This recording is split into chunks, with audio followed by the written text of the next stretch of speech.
وقال جل وعلا في مقام آخر وفديناه بذبح عظيم صدق اللہ العظیم۔ سامعین محترم، تمام قسم کی حمد و ثنا، کبریائی، بڑائی، یکتائی، تنہائی، بادشاہی، شہنشاہی اللہ رب العالمین کی ذات پاک کے لیے خاص ہے کہ جس اللہ رب العالمین نے ہم سب کو انسان بھی بنایا اور مسلمان بھی بنایا۔ یہودی، عیسائی، ہندو، سکھ، غیر مسلم یہ سارے انسان ہیں، لیکن اللہ تعالیٰ کا ہم سب پر کتنا بڑا احسان ہے کہ اللہ رب العالمین نے ہم سب کو انسان بھی بنایا، توحید والا مسلمان بھی بنایا اور نبی علیہ السلام کا غلام بھی بنایا۔ لا تعداد، بے حد و بے حساب، بے شمار درود و سلام امام الانبیاء، سید الانبیاء، خاتم الانبیاء جناب محمد رسول اللہ صلی اللہ علیہ وسلم کی ذات گرامی پر۔ معزز سامعین کرام، معززات سامعات، آج کا دن 10 ذوالحجہ یوم النحر کا دن ہے۔ رسول اللہ صلی اللہ علیہ وسلم کی حدیث کے مطابق سب سے افضل ترین ایام جو گزر چکے ان میں بھی سب سے افضل دن یوم النحر یعنی آج 10 ذوالحجہ کا دن ہے۔ اللہ تعالیٰ کو سب سے زیادہ محبوب آج کا دن ہے، اور چونکہ اس دن انسان یعنی مسلمان اللہ تعالیٰ کی طرف سے مقرر کی ہوئی، حکم دی گئی قربانی اللہ کے حضور میں اللہ کی رضا کے لیے کرتا ہے، اور اللہ کی رضا کی خاطر وہ اپنے مقرب ترین اور محبوب ترین جانوروں کا خون بہاتا ہے، اس لیے اللہ رب العالمین کو یہ دن بہت زیادہ پسند۔ آج کے دن میں سیدنا ابراہیم خلیل اللہ علیہ السلام نے ایک عظیم قربانی کو انجام دیا۔ مختصر سا واقعہ آپ کے سامنے رکھ کے مختصر سی قربانی کے احکام و مسائل آپ کے سامنے رکھوں گا۔ چند منٹوں کے اندر انشاءاللہ اپنی بات کو ختم کرتے ہیں، زیادہ وقت نہیں لوں گا۔ سیدنا ابراہیم خلیل اللہ علیہ السلام کی ساری زندگی قربانیوں میں، عظیم ترین قربانیاں دینے میں گزرتی ہے، اور اسی کے ساتھ ساتھ سیدنا ابراہیم نے ساری زندگی میں ان گنت امتحانات پاس کر کے اللہ رب العالمین کے ہاں خلیل اللہ کا لقب پایا۔ اسی کے ساتھ ساتھ سیدنا ابراہیم علیہ السلام کی جو قربانیاں ہیں بہت لمبی لسٹ ہے، ان میں سے ایک عظیم قربانی ان کا اپنے بیٹے کو ذبح کرنا ہے۔ پہلی بات، ساری زندگی بیٹا ملتا نہیں ہے، آخری عمر میں اللہ رب العالمین نے سیدہ ہاجر علیہ السلام کے ان کے بطن سے اللہ رب العالمین اسماعیل علیہ السلام عطا فرماتے۔ جب اسماعیل آ گئے، نبی ابراہیم علیہ السلام کی محبت، پیار، آپ کی لگن اسماعیل کے ساتھ لگی، اور سیدہ ہاجر کا جو پہلا بیٹا تھا اسماعیل علیہ السلام، اور اللہ کے نبی ابراہیم کا جو دوسرا بیٹا تھا اسحاق علیہ السلام، اسحاق بعد میں پیدا ہوئے، اسماعیل پہلے پیدا ہوئے۔ اسماعیل جب پہلے پیدا ہوئے تو ہاجر علیہ السلام کے ساتھ بھی محبت بڑھی، اور اسماعیل علیہ السلام کے ساتھ بھی محبت بڑھی۔ ابراہیم علیہ السلام کی جب ساری زندگی اللہ کی توحید کی خاطر ہر چیز قربان کرنے میں گزرتی ہے، تو اس مرتبہ جب بیٹے کے ساتھ محبت بڑھنی شروع ہوتی ہے تو اللہ رب العالمین امتحان میں ڈالتے ہیں، اور امتحان سب سے بڑا اور کٹن امتحان ہے کہ اے میرے ابراہیم، اپنی بیوی کو بھی لو اور اپنے بیٹے کو بھی لو، اور ایک ایسی جگہ پہ چھوڑ کے آؤ غیر ذی زرع عند بیتک المحرم، جہاں پہ بے آب و گیا وادی ہے، وہاں پہ کوئی نہ بندہ ہے نہ بندے کی ذات ہے، وہاں پہ چھوڑ کے آنا ہے، اور کسی اور کو ساتھ بھی نہیں لینا، صرف اپنی بیوی کو اور اپنے بچے کو ساتھ لو اور وہاں پہ چھوڑ کے واپس آ جاؤ۔ تصور میں جا کے دیکھیے گا کہ اکلوتا بیٹا ہے، اور اکلوتے بیٹے کو ایک ایسی جگہ پہ چھوڑنا ہے، اور اپنی بیوی کو بھی ایسی جگہ پہ چھوڑنا ہے جہاں پہ کوئی انسان نہیں ہے، جہاں پہ ان کا کھانے پینے کا انتظام بھی نہیں، کھیتی باڑی کا انتظام بھی نہیں، پھلوں کا انتظام بھی نہیں، اناج کا انتظام بھی نہیں، صرف چند کھجوریں اور تھوڑا سا پانی یا دودھ اپنے ساتھ لے کر ابراہیم علیہ السلام نکلتے ہیں۔ اپنے بیٹے کو بھی ساتھ لیا، اپنی بیوی کو بھی ساتھ لیا، نکلے وہاں پہ جا کے شام سے نکلے، مکہ میں پہنچے۔ شام اور مکہ کا سفر آج صبح ہی میں اندازہ لگا رہا تھا، میپ پہ میں نے دیکھا تو اگر انسان پیدل چلے تو آج بھی پورا مہینہ لگتا ہے، پورا مہینہ شام سے مکہ کا سفر۔ تقریباً 2300 کلومیٹر کا سفر ہے، اور ابراہیم علیہ السلام نے صرف اللہ کے حکم پہ یہ اتنا لمبا سفر طے کیا۔ ایک مرتبہ بھی نہیں کہا یا رب اتنا لمبا سفر کس مقصد کے لیے، کس کام کے لیے، میں نے کیا کیا، میں نے اتنی دیر بعد بیٹا ملا ہے، تھوڑی دیر تو میرے پاس رہنے دو۔ بالکل بھی بات ایسی نہیں کی، بلکہ اللہ کا حکم آیا فوری سر تسلیم خم کر کے اپنے بیٹے کو بھی ساتھ لیا، اپنی بیوی کو بھی ساتھ لیا، وہاں پہ جا کے چھوڑا۔ جب وہاں پہ بٹھا کے کوئی بات نہیں کی، واپس چل دیے۔ یہ بھی نہیں کہا کہ تم نے یہاں پہ رہنا ہے، یہ بھی نہیں کہا کہ میں واپس جا رہا ہوں۔ چپ کر کے جب واپس نکلنے لگے، اماں ہاجر علیہ السلام بولی اے ابراہیم ہمیں یہاں پہ اکیلا چھوڑ کے کدھر جا رہے ہو؟ ابراہیم علیہ السلام خاموش ہیں، کوئی جواب نہیں دیا۔ کیسے جواب دیتے؟ اللہ کا حکم نہیں تھا، چلتے جا رہے ہیں، چلتے جا رہے ہیں۔ اماں ہاجر نے پھر کہا ابراہیم کدھر جا رہے ہو؟ ہمیں یہاں پہ اکیلا چھوڑ کے، چھوٹا سا بیٹا ہے، میں یہاں پہ عورت ذات اکیلی ہوں، کیا کروں گی، کدھر جاؤں گی، کھانے پینے کا انتظام کیسے ہوگا؟ سارے سوالات ذہن میں ہیں، پوچھ رہی ہیں کدھر جا رہے ہو؟ ابراہیم علیہ السلام نے کوئی جواب نہیں دیا، اور آخر میں اماں ہاجر کو محسوس ہوا کہ لگتا ہے ان کا اپنا فیصلہ نہیں، اتنا بڑا فیصلہ ان کا اپنا کیسے ہو سکتا ہے، لگتا ہے یہ اللہ کا حکم۔ ایک سوال کیا، کہا صرف اتنا تو بتا دو کہ یہ آپ کا اپنا فیصلہ ہے یا اللہ کا حکم ہے؟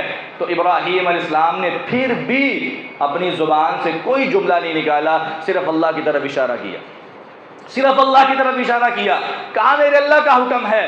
جب اللہ کا حکم کی طرف اشارہ کیا تو اماں ہاجر کے اس وقت الفاظ کیا تھے، اللہ کی قسم آج میں اپنی ماؤں بہنوں سے گزارش کروں گا، میں اپنے آپ سے بھی اور آپ سے بھی گزارش کروں گا کہ ان الفاظ کو آج ہم اپنی زندگی کا حصہ بنائیں۔ کہا اگر اللہ کا حکم ہے اذا لا یضیعنا اللہ ابدا، ابراہیم اگر یہ اللہ کا حکم ہے تو پھر ہمیں آپ کی ضرورت نہیں، آپ جائیے، اللہ کی قسم کھا کر کہتی ہوں ہمارا رب ہمیں کبھی ضائع نہیں کرے گا، ہمارا رب ہمیں کبھی ضائع نہیں کرے گا، ہمیں اکیلا نہیں چھوڑے گا۔ اسباب کی طرف نہیں دیکھا، ظاہری وسائل کی طرف نہیں دیکھا کہ کچھ بھی نظر نہیں آ رہا، بے آب و گیا وادی ہے، یہاں پہ کوئی نہ بندہ نہ بندے کی ذات، کوئی یہاں پہ دکان نہیں، کوئی کھانے پینے کا انتظام نہیں، کوئی دودھ نہیں، کوئی پانی نہیں، کوئی کھجوریں وغیرہ کچھ بھی نہیں ہے، چٹیل میدان ہے۔ اور یہاں پہ بھی اماں ہاجر کا ایمان یہ کہتا ہے اگر کچھ بھی نہ ہو وہاں پہ بھی اگر کچھ دینے والی ذات ہے تو صرف اللہ کی ذات ہے، وہاں پہ بھی اللہ دینے والا ہے، وہاں پہ بھی اللہ رب العالمین ساری چیزوں کا انتظام کرنے والا ہے۔ آج ہمارا ذہن زیادہ سے زیادہ وسائل پر چلا جا چکا ہے، ہم وسائل پر زیادہ اعتماد کرتے ہیں، اللہ پر اعتماد کم ہے، ظاہری اسباب پہ زیادہ اعتماد ہے، اللہ پہ اعتماد کم ہے۔ ہم پہلے ظاہری اسباب کو دیکھتے ہیں پھر اللہ پر توکل کرتے ہیں۔ ابراہیم علیہ السلام اور اماں ہاجر، آپ کا خاندان ہمیں یہ سکھاتا ہے کہ قربانی کرنے والوں، قربانی کے ساتھ ساتھ اس چیز کو بھی ذہن میں رکھو کہ ساری چیزیں اگر ختم ہو جائیں، ہر طرف دروازے بند ہو جائیں، پھر بھی ذہن میں رکھو ایک ذات ایسی ہے جو ابھی بھی دروازے کو کھولنے والا ہے، جو ایک ذات ایسی ہے جو اسباب کو پیدا کرنے والی ہے، جو ہر وقت یا مسبب الاسباب ہے، اسباب کو پیدا کرنے والی ہے، اسی وجہ سے اس کو پکارنا ہے، اسی کو بلانا ہے۔ اماں ہاجر نے جب یہ لفظ بولے، ابراہیم علیہ السلام چلے گئے، بعد میں چکر لگاتے رہے، لیکن آپ ان کے پاس ٹھہرے نہیں۔ ایک وقت ایسا آیا اسماعیل علیہ السلام بڑے ہو گئے اور چلنے لگے، دوڑنے لگے۔ قرآن پاک کے الفاظ سورہ صافات میں فلما بلغ معه السعی، بڑے بہترین الفاظ ہیں۔ میرے رب فرماتے ہیں جب اسماعیل اتنا بڑا ہو گیا کہ وہ دوڑنے میں آگے نکلنے لگا۔ جب بچہ بڑا ہوتا ہے نا تو باپ کی خواہش ہوتی ہے کہ میں اپنے بچے کے ساتھ کھیلوں، میں اس کے ساتھ ریس لگاؤں، یہ میرے ساتھ دوڑے، میں بھی اس کے ساتھ دوڑوں۔ باپ کا بھی دل کرتا ہے، بچہ بھی محبت کرتا ہے۔ اسماعیل علیہ السلام بڑے ہوئے، ابراہیم علیہ السلام ملنے آئے، دونوں باپ بیٹا جا رہے ہیں۔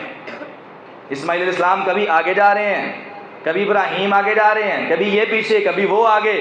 اسی دوران بیٹے کی محبت مزید بڑھ گئی نا، جب بیٹے کی حالت کو دیکھا جاتا ہے یا بیٹے کے جو لاڈ پیار اس کو دیکھا جاتا ہے، اولاد کے لاڈ پیار کو دیکھ کے باپ کا محبت، باپ کا پیار مزید بڑھ جاتا ہے۔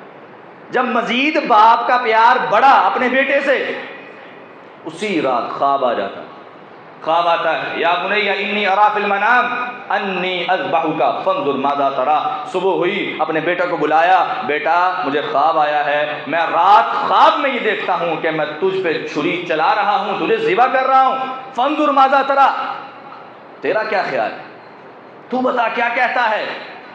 اس وجہ سے نہیں پوچھا تھا کہ اگر بیٹا انکار کر دے گا تو میں بھی چڑھ جاؤں گا، اس وجہ سے نہیں پوچھا تھا، بلکہ اللہ کے حکم میں اپنے بیٹے کو بھی شامل کرنا تھا کہ اللہ کا حکم ہے میرا بیٹا بھی ساتھ شامل ہو جائے، اور بیٹا بھی اتنا عظیم بیٹا، کہا یا ابا تفعل ما تؤمر، ابا جان یہ صرف خواب نہیں، یہ اللہ کی طرف سے آپ کو حکم دیا گیا ہے، جو حکم آپ کو ملا ہے کر گزریے، میں اللہ کی قسم کھا کر کہتا ہوں میں آپ کے سامنے ذرہ برابر بھی چونچلا نہیں کروں گا، میرا کام صبر کرنا ہے، آپ کا کام اللہ کے حکم کو بجا لانا ہے، آپ کر گزریے۔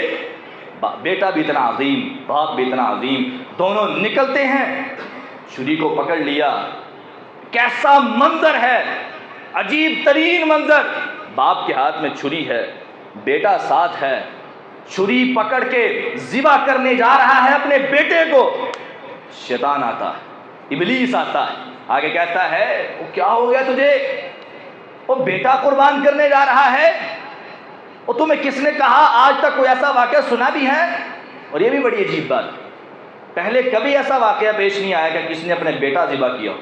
ابراہیم علیہ السلام کو جب یہ حکم ملتا ہے، آپ ایک مرتبہ تو کہہ سکتے تھے نا، یا رب اتنا بڑا فیصلہ، اتنا بڑا کام میں کیسے کر سکتا ہوں، ایک مرتبہ بھی کہہ سکتے تھے، ایک مرتبہ بھی کسی اشکال کا اظہار کر سکتے تھے، لیکن ابراہیم تھے، ہمارے جیسے عام نہیں تھے، ابراہیم تھے، خلیل اللہ تھے، جن کے بارے میں اللہ نے کہا کہ اللہ نے کسی کو اپنا خلیل نہیں بنایا، واتخذ اللہ ابراہیم خلیلا، ابراہیم نے ایسے ایسے کام کیے ہیں، ایسا اللہ کو راضی کیا ہے، اللہ نے ساری کائنات کو چھوڑ کر اکیلے ابراہیم کو اپنا خلیل بنا لیا، ابراہیم خلیل اللہ بنے۔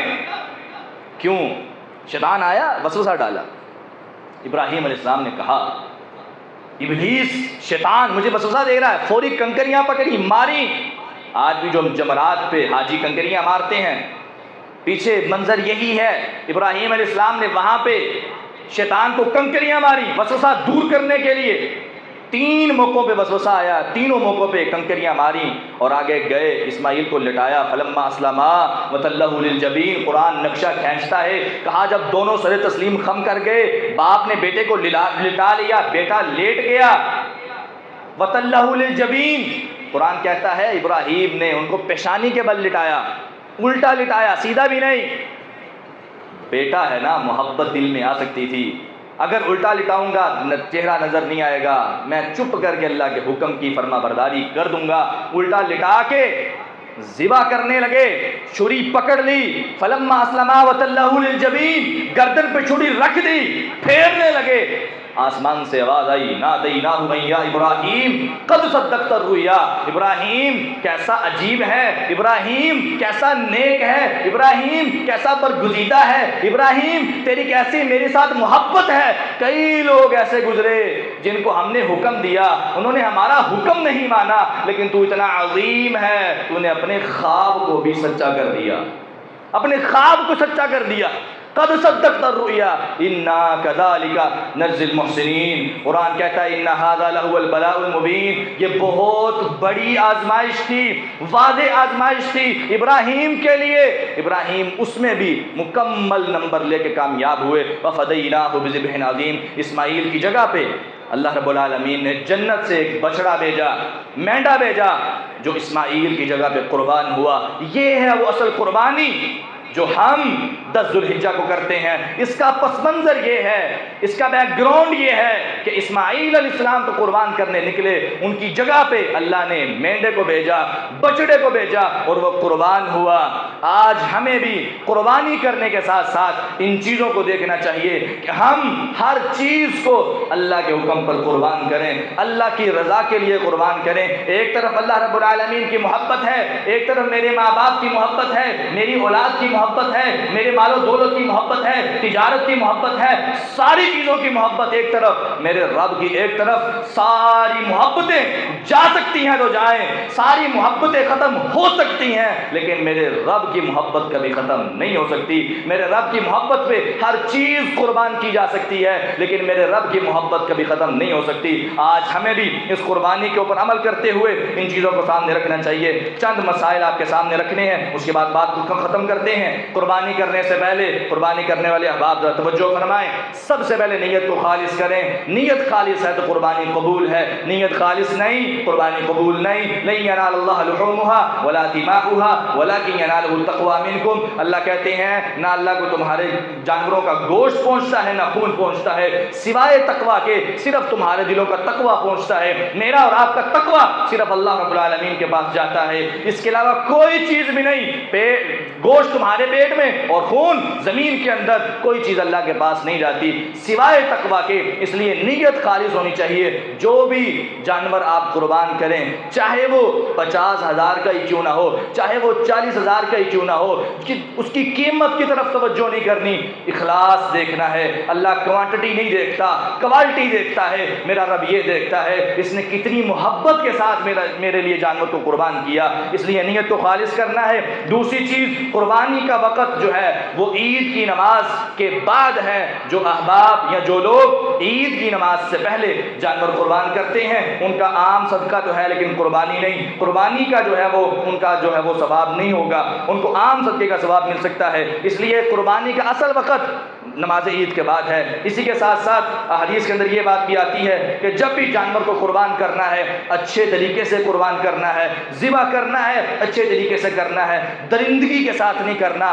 زبردستی کے ساتھ نہیں کرنا. پیارے پیغمبر اسلام نے کہا تھا ان اللہ کتب الاحسان علی کل شیء فاذا قتلتم فاحسنوا القتل واذا ذبحتم فاحسنوا الذبح. لوگو, اللہ نے ہر چیز پر حسن سلوک فرض قرار دے دیا ہے, اور اسی طرح جانور کے اوپر بھی حسن سلوک فرض ہے. جب تم ذبح کرو اچھے طریقے سے ذبح کیا کرو, قتل کرو اچھے طریقے سے, نہر کرو اچھے طریقے سے, ذبح کرو اچھے طریقے سے. اچھے طریقے سے ذبح کرنے کا مقصد یہ ہے کہ انسان جانور کو تکلیف نہ پہنچائے, اور یہ اس کا طریقہ یہ ہے کہ چھری کو فل تیز کر لیا جائے, فل تیز کرنا. وَلْيُحِدَّ حدیث کے الفاظ ہیں کہ جانور کو ذبح کرنے سے پہلے چھری کو تیز کرنا ہے. اور اس میں یہ بھی بات ہے کہ جانور کے سامنے چھری تیز نہیں کرنی, اس بارے میں بھی حدیث نے منع فرمایا ہے. جانور سے پیچھے ہو کر چھری کو تیز کر کے آپ نے جانور قربان کرنا ہے تاکہ جانور کے ساتھ بدسلوکی نہ ہو, بد احترامی نہ ہو, کیونکہ قربانی کا جانور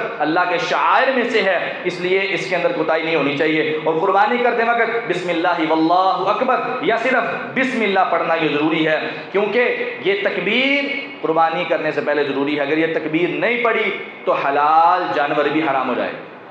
اس چیز کو مد نظر رکھنا ہے کہ اگر حلال جانور ہے آپ کے لیے, اس کو بھی حلال کرنے کے لیے تکبیر پڑھنا ضروری ہے. تکبیر نہیں پڑھی تو پھر جانور حلال نہیں. اسی کے ساتھ ساتھ جانوروں کی کھالوں کے حوالے سے بات ہم نے ذہن میں رکھنی چاہیے کہ جس طرح جانوروں کے گوشت کا حکم ہے اسی وہی حکم جانوروں کی کھالوں کا ہے. بعض بھائی ایسے کرتے ہیں کہ وہ جو کسائی آتے ہیں جانور ذبح کرنے کے لیے, ان کو اجرت کے طور پر جانور کی کھالیں دے دیتے ہیں. تو اجرت کے طور پر جانور کی کھال دینا یا جانور کا گوشت دینا کسائی کو یہ حرام ہے, یہ درست نہیں ہے. کسائی کو اس کی اجرت علیحدہ دینی چاہیے. اگر ویسے آپ اس کو سمجھتے ہیں کہ یار یہ ماڑا غریب آدمی ہے, آپ اس کو گوشت بھی دینا چاہتے ہیں دے لیں, لیکن گوشت کی وجہ سے اس سے ریٹ کم نہ کروائیں. جتنا اس کا ریٹ ہے وہی ریٹ اس کو دیں. اگر جانور کے گوشت کی وجہ سے وہ ریٹ کم کرے گا یہ بھی غلط ہو جائے گا. تو ریٹ بھی کم نہیں کروانا, اس کو پورا ریٹ دینا ہے.